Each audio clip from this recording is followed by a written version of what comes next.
Bonjour à tous et bienvenue dans cet exercice sur la viscosité d'une huile moteur. Alors le but de cet exercice, c'est de retrouver une méthode qui nous permette de calculer la viscosité d'une huile. Alors pour ce faire, on prend une grosse éprouvette et dans cette éprouvette, on la remplit d'huile dont on cherche la viscosité. Et puis on y met une balle et cette balle va chuter dans l'huile et on va la filmer, faire un pointage et calculer la vitesse en fonction du temps. Et ça va nous donner une courbe qui est représentée ici. Et grâce à ça, on va trouver une méthode qui va nous permettre de trouver la viscosité de cette huile et du coup d'en déduire la nature de cette huile par comparaison avec différentes viscosités sur les différents types d'huiles qui sont présentés. Alors la première chose à faire, bien évidemment, c'est de préciser le système. Donc le système, l'objet qu'on étudie, c'est la balle qui tombe dans l'huile.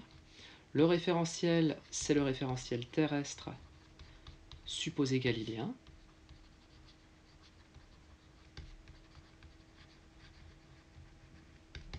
Et ensuite, on fait un bilan des forces. Alors, bilan des forces, on a bien évidemment le poids, qui est vertical vers le bas. Donc P, c'est le poids. Ensuite, si on étudie attentivement l'énoncé, on a également la poussée d'Archimède. Alors la poussée d'Archimède, elle est notée ici. C'est une force qui est verticale vers le haut, donc on appelle FA, comme force d'Archimède. C'est en fait la résultante, la somme de toutes les forces de pression exercées par l'huile sur la balle. Donc FA, c'est la poussée d'Archimède, la force d'Archimède, mais en réalité, c'est une force de pression. C'est la force de pression de l'huile sur la balle. Et enfin, il y a les forces de frottement, les frottements de l'huile sur la balle. Donc qui, bien évidemment, vont aussi dans le même sens ici que la force d'Archimède, puisqu'ils sont opposés au mouvement. La bille est en train de chuter, donc d'aller vers le bas de l'éprouvette. Donc voilà le bilan des forces. On applique donc ensuite la deuxième loi de Newton, donc le principe fondamental de la dynamique. Donc somme des forces extérieures égale masse fois accélération. Et bien les forces c'est F, donc plus FA plus P. Je pense que là il est assez évident de comprendre qu'on a seulement l'axe Y qui rentre en jeu, puisque toutes les forces sont collinéaires à l'axe ascendant Y. Donc si on projette uniquement sur l'axe Y, on va avoir F plus FA, par contre moins P qui est égal à MAY. Je ne mets pas le Y puisque ici il n'y a qu'une composante. La poussée d'Archimède, maintenant on va un petit peu détailler ces diverses forces. Donc la poussée d'Archimède, elle est donnée ici. Les forces de frottement sont données là. Donc il suffit maintenant d'utiliser leurs expressions. Donc les forces de frottement, c'est moins 6 pi fois la viscosité, donc état, fois le rayon de la bille, fois la vitesse, donc la vitesse VG. Alors, alors je vais peut-être laisser encore d'abord vectoriellement les forces, puisqu'elles étaient représentées vectoriellement, et puis on fera les projections après, puisque là on nous demande de trouver l'équation vectorielle. Donc je vais laisser les vecteurs. J'avais été un petit peu vite en lecture, on va dire. Donc ici, j'ai mes forces de frottement. La poussée d'Archimède, elle vaut moins ρ de l'huile, donc la masse volumique de l'huile, fois le volume. Alors attention, je mets un V comme ça pour volume, pour pas confondre avec le V de vitesse. G. Et le poids, le poids, c'est la masse de la bille. Donc la masse de la bille, on doit la connaître. Elle vaut 35 grammes, donc on la connaît, il n'y a pas de problème. Donc mg.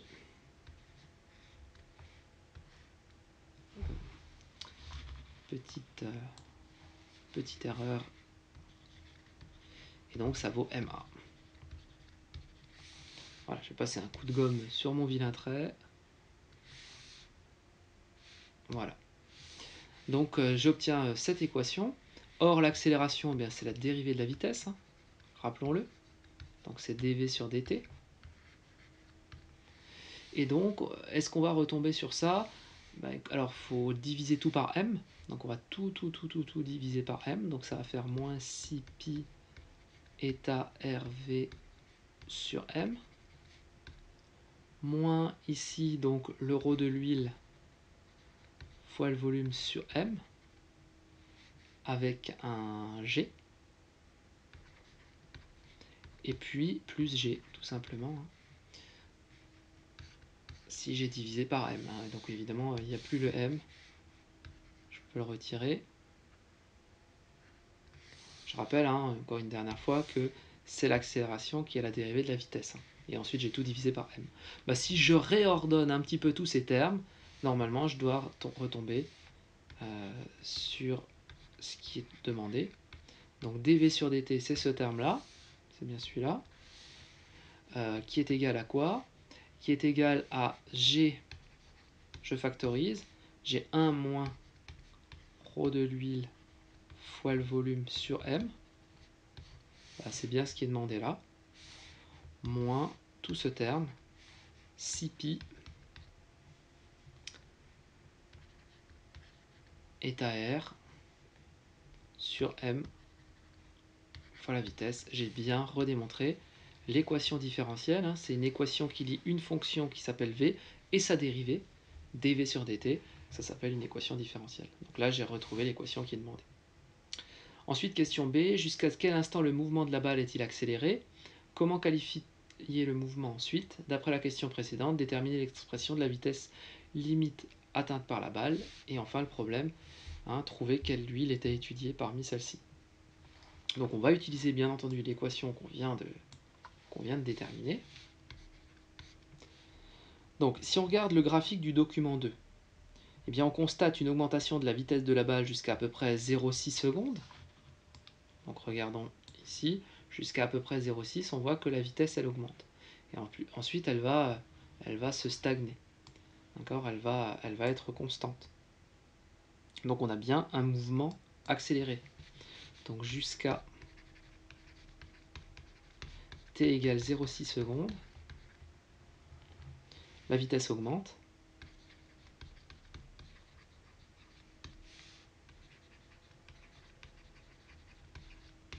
Donc de cette balle. Donc on a bien un mouvement accéléré.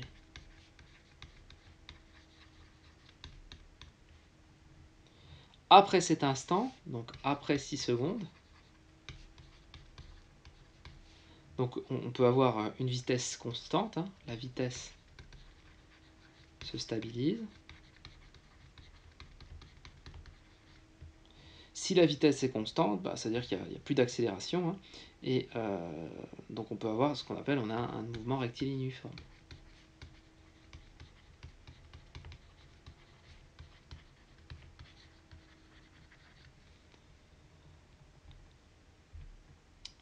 L'accélération du coup elle est forcément nulle, ça implique forcément que a égale à 0. Et si a égale à 0, ce terme-là est nul, bien évidemment. Donc finalement, qu'est-ce qui nous reste? Je vais remplacer dans mon équation, je recopie mon équation, mais je remplace ça par 0, tout simplement. Donc il me reste, vectoriellement, 0 égale g, facteur de 1 moins rho de l'huile fois le volume sur m, masse de la balle, moins 6 pi nu r sur mv. Voilà l'équation qui me reste, ce qui me permet d'isoler v, le vecteur vitesse. Donc il faut que je l'isole, donc éventuellement je peux, le plus simple, on va peut-être le faire en 2 étapes, que vous ayez le temps de bien comprendre. Donc on a G facteur de 1 moins rho de l'huile. Il ne faut pas confondre les deux V, ça c'est le volume avec le V comme ça.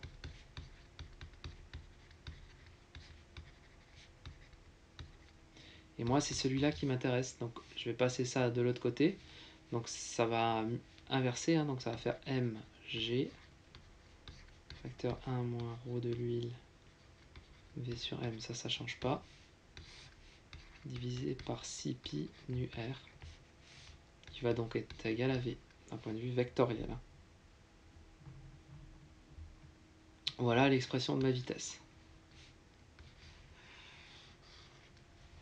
Maintenant, comment on fait pour résoudre le problème, c'est-à-dire pour trouver eh bien, la nature de l'huile? Eh bien, je vais utiliser cette formule, mais je vais chercher comme inconnu la viscosité. C'est ça que je vais essayer d'isoler, sachant que ça, c'est la vitesse limite, c'est-à-dire la vitesse constante, donc je vais la lire sur le graphique. M je connais, G je connais, ρ de l'huile je connais, le volume de la balle je connais, je connais tout en fait, le rayon de la balle, je connais tout, sauf état, qu'il va falloir isoler. Donc celle-ci, la vitesse limite, c'est d'après le graphique.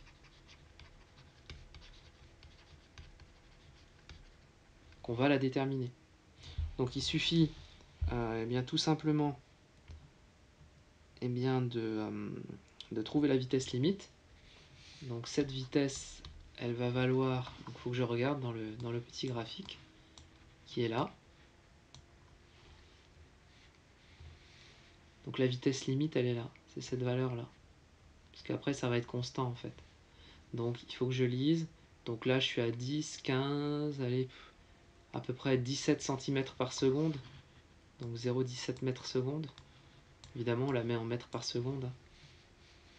On va prendre à peu près ça. Je pense que ça me paraît raisonnable. Donc 0,17 mètres par seconde.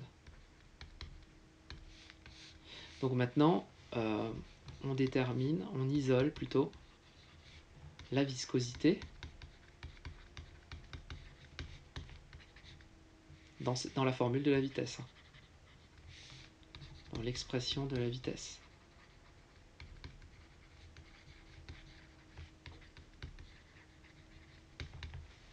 Donc il ne me reste plus qu'à isoler tout simplement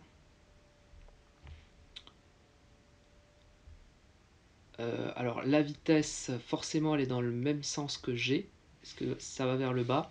Donc si je recopie ma formule, je peux retirer les vecteurs, puisque le vecteur G et le vecteur V sont collinaires, vont dans le même sens. Donc le ρ, je vais simplement pour gagner un petit peu de temps, je ne vais pas écrire huile. Hein. Donc là j'ai recopié, et maintenant j'isole état. Donc je fais, si vous avez un petit peu des difficultés, faites le produit en croix. Peut-être plus simple hein, quand on a un petit peu des difficultés. Et puis ensuite, comme tout ça c'est des multiplications, on divise.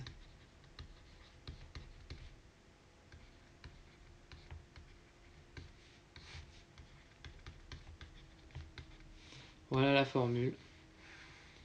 Reste plus qu'à faire l'application numérique. La masse, donc on la connaît, hein, c'était 35 10-3, ce qu'il faut mettre en kilogrammes. Le G, on prend 9,81. Alors la masse volumique,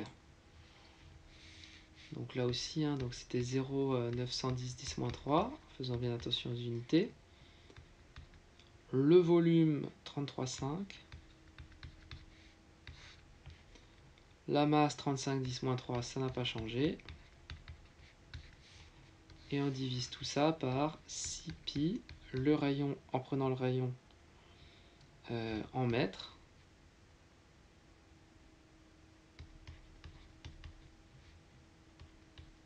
Et la fameuse vitesse limite, c'est les 0,17 qu'on a trouvé graphiquement. On fait l'application numérique et on trouve 0,69 pascal seconde, qui est l'unité de la viscosité. Et bien il ne me reste plus qu'à comparer cette valeur avec les données. Donc on me proposait 3 types d'huile. Donc 0,69, eh bien c'est la SAE 50, hein, qui est le plus proche. Donc c'est quasiment 0.